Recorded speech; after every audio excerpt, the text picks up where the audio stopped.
I would like to acknowledge that we are here today on the land of the Gadigal and Bidjigal peoples who traditionally occupied the Sydney coast. I acknowledge Aboriginal and Torres Strait Islander peoples, their culture and heritage, and I pay my respects to elders past, present and emerging. Hello, my name is Jacqueline Boscher. I'm an interior designer, and this is my house. It was renovated between 2014 and 16, and before we have a look through it as it is today, I want to show you what it used to look like. The house was characterless, with no insulation, poor planning and air quality, and we needed to transform it into a healthy house befitting its spectacular coastal site. To achieve this, our love of Japanese design and nature was paired with a commitment to material experimentation and environmentally sustainable design practices. As we are outside the front of the house at ground level, I'll show you the rooftop. This large space gets full sun all year round, so we took advantage of this to install a 5 kilowatt solar array, evacuation tubes for heating water for the pool, as well as reinstalling our solar hot water system. Pebbles that had previously been used in the garden were then moved to cover the rest of the space on the roof to reflect heat. Entry to the house is via this covered walkway that leads to the front door. This long canopy provides shade and shelter from the rain all year round. The front of the house was clad in these beautiful cedar boards, and rainwater drains from the roof down a Japanese water feature of a chain into a pond, and then runs down to the back of the property into a large water tank. A pool is a difficult inclusion to manage if the goal is to minimize water and energy use, but it was non-negotiable as far as my husband and kids were concerned. So to run it as efficiently as possible, we maximize the use of our solar power to run the pump, and the pool chemistry minimizes chemical use and halves the time needed to run the pump. Heating is solar only. The ground level has a concrete floor that was once covered in tiles. We stripped these off, and now the concrete acts as thermal mass, providing a lot of heat in winter. The ceiling is lined in cedar boards. Windows and doors are double glazed. The front door and balcony doors are steel framed. All others are framed by recycled hardwood, one of our largest investments, but worth it for their beauty and thermal performance. They have truly transformed the look of the entire house. The long kitchen bench is made from 75% recycled content and 25% natural stone. All fixtures and fittings are low flow water and low energy use. We created more openings to the east and north to take in more expansive views and more light, and to allow a more passive solar design. French doors here allow control of breezes, as they can be fixed open at either 90 degrees or 45 degrees. In summer, a large retractable awning provides shade to the balcony, living and dining areas.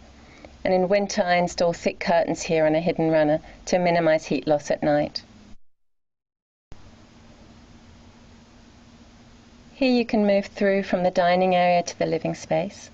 And you can see high up on the walls in the kitchen and also next to the living area, white squares. These are heat recovery units that breathe for the now well-insulated house, taking air in for 70 seconds and then pushing air out for 70 seconds without losing any heat or coolth. Insulation went onto the outside of the building, which was then clad with either cedar or magnesium oxide board. And insulation at ground level also went onto the existing ceiling, which we then lined with the cedar lining boards, as you can see here. All natural soft materials were used when we furnished the house, and we have mostly second-hand furniture up here. Adjacent to the living area and kitchen, a large void was carved out of the existing building. This void now has a perforated metal bridge that links the living areas to the entry area and the kitchen. It improves airflow through the building, sightlines through the building, shares light across levels, and adds a sense of volume to the center of the house. It creates a vertical progression through the house from the public zones at ground level to the private areas below.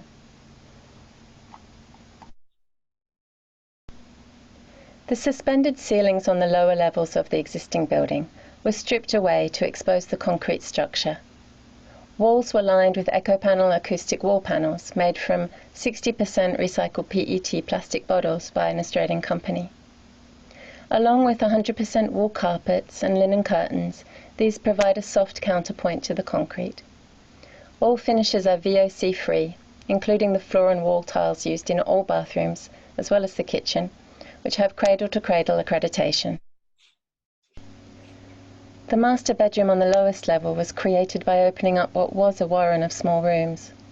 The bathroom has a glazed opening to allow in much-needed light, as this level is built into the hill. A timber bathroom floor made from sustainable timber and a Japanese-style cedar bathtub made in Victoria, along with a thick 100% wool carpet, are our luxuries down here. The bathroom sink is made from 90% reclaimed crushed marble, and the bench top is the same as in the kitchen and all other bathrooms, made from recycled content. All furniture is second-hand, and the space opens up to the back of the property, providing a very private green space and outlook. The back of the house is very different from the front. As we're at the bottom of the slope now, you can see all three levels of the house.